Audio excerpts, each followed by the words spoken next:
lidi, tady je to fakt luxusní, to je snad lepší než normálně v životě, protože tolik kapí doma ani nemám.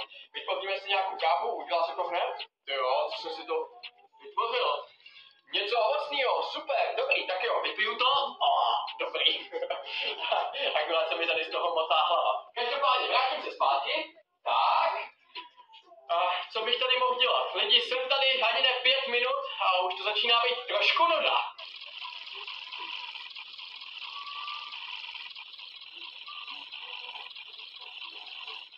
Jak se můžete podívat, nacházím se tady nějaký pláž, že mám tady svůj vlastní stánek, ve kterém mám spousta věcí, které si tady můžu udělat. Každopádně lidi, musím se přiznat, totálně mě bolí nohy. Takže možná poprosím Domču, jestli bychom mohli celou tu virtuální realitu posunout, abych si sedl, protože si myslím, že dlouho tady nevydržím. Už jsem tady přes hodinku a nedá se to, fakt mě bolí hodně nohy. Každopádně pojďme si něco uvařit. Takže například si tady dáme takovýhle rohlík, tak. Jo, dám si to na pánev, dobrý, mezi to bychom mohli něco vložit, jo, můžu tady něco vložit, za nakonec začala. Ježišmarja, já jsem tu, jo, dobrý, udělal jsem tu houšku v pohodě, dám si takovýhle salám, nebo co to je, spíš nějaký maso, ale to asi jedno. Tak, dobrý, dáme to do té housky, pak na to dáme tohle, tak si to opeču samozřejmě, tak, to bude dobrý, lidi, moc se na to těším. Schválně napište, jestli byste tady taky takhle vařili, tak, a je hotový bunkr, jo, to vypadá docela hezky. Vůbec nevím, na co je tohleto, myslím si, že to je nějaká řezačka, tak vidíme. Hezky, jo, ale nevím, co mi to s tím udělalo. Je to maso, sakra! Jo, to zahazuju, radši si to s tím takhle. Jo, to bylo na jedno kousnutí. Ale dobrý lidi, já si myslím, že to tu je dobrý. Jako uvařil jsem si hezky. Škoda, že to jídlo není opravdický a pouze virtuálně ho tady jím. Můžete se podívat, nacházím se momentálně v realitě u jídelního stolu a myslím si, že je čas jíst. Kája s Domčou mi prý něco koupili, takže Kájo, jestli mi to dáš, prosím. Dobrý. Díky. A já si to jdu vzít, lidi. Pojďme. To je nějaký jogurt, ne? Pokud neuvidíš. To je hrozně sladký, takový ovocný. To je přesně dávka pro děti, ne? Ano. To je strašně dobrá. Lidi, objevil jsem úplně super věc. Za tu dobu, co jsem tady, tak mě tohle se fakt baví. Podívejte se na to. Můžu tady namalovat třeba koho? Domču? Tohle je Domča, jo. Ten má vždycky velký oči. Tak, úsměv. Tohle je Kája. Tak. To se mi moc nepovedlo, to oko. Ale to nevadí. A vedle nich jsem já. To je vlastně nějaký maličkej. Jo. Lidi, tak tenhle obrázek se fakt vůbec nepoved. Ale víte, co je nejlepší? Že ho tady nechám vytisknout. Tak. A dám ho tady tej paní. Nazdar, nech si ho. No, jasně, ještě mi tady něco povídá. Momentálně jsem si sednul, protože mi to přijde jako velká úleva, takže jsem rád. Sice furt jsem ve virtuální realitě, dokonce se teď asi budu dívat na nějaký filmy chvíli, ale zase si nějaký jídlo, jsem rád, že mám něco k jídlu konečně. Dostal jsem to, takže jsem moc rád. A co to je? Já si to jdu sníst, lidi. A co to bylo?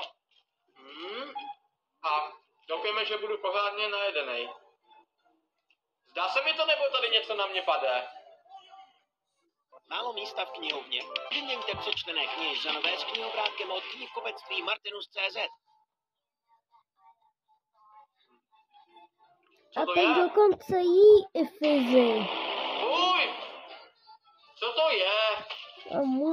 Kájo, a má tam prostě další Kája. Tak jo, nechte toho, prosím, já se chci v klidu najíst a teď jsem ztratil i to jídlo. No, dobrý. A kde ho mám? Lidi, jak se můžete podívat, tak momentálně jsou asi 2 hodiny ráno a nás nenapadlo nic jiného, než mi tady zapnout nějakou hororovou hru. Takže si myslím, že teď to bude docela zajímavý. Pojďme. Tak, vyštíme někam. Je hustý, že jdeme na nějakém vozečku a jedeme v horské dráze. A vypadá to tady fakt rád. A lidi, nějaký netopíři tady. Jo. Začíná to být docela děsivý. Můžu po nich střílet? Můžu, super, tyjo, dobrý. Tak, teď to trošku zrychluje. To je v pohodě. A začíná mi blikat světlo. Tady je kazička! Teď já mám fakt strach, ale. Já mám fakt strach. Domčo, pojď se mi to někdo vypnout. To byl omen. Musíš to vydržet. Fuj. svůj tajbl. To jsem udělal špatně, já humej. Teď z toho se mi fakt motá hlava, upřímně.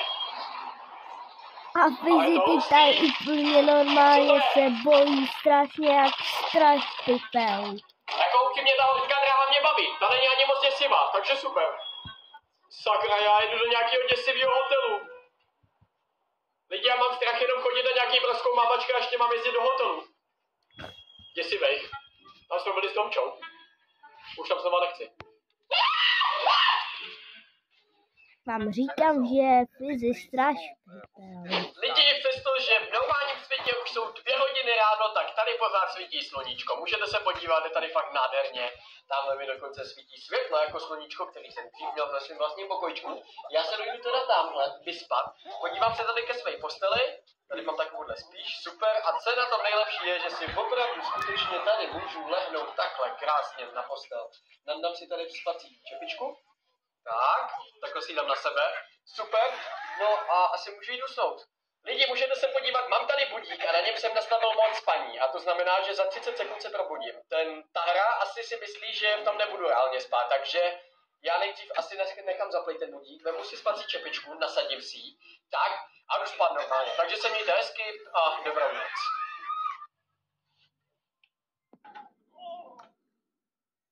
Lidi, nezdá se to, ale Fizi už vydržel 24 hodin ve VR-ku. Takže Fizi, teď si můžeš sundat VR headset a žít normální život. Virtuální realito, bylo to tady fakt hezký, ale lepší je to v reálném světě.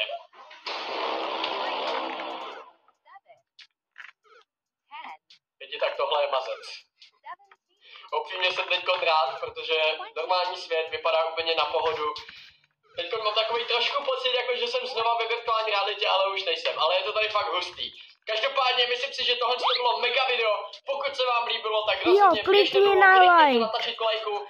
Prosím, já jsem Hume a natáčím, jsem kameraman a i odebírej a zvonečky. Rozhodně to vyzkoušejte, ale nedoporučuju, protože jste potom totálně spocený a nebaví vás to tam. Každopádně jsem moc rád, že se o mě Domča a Kája starali, takže děkuju. Já doufám, že se vám video líbilo, mějte se hezky a u nějaký dalšího zase. Čau!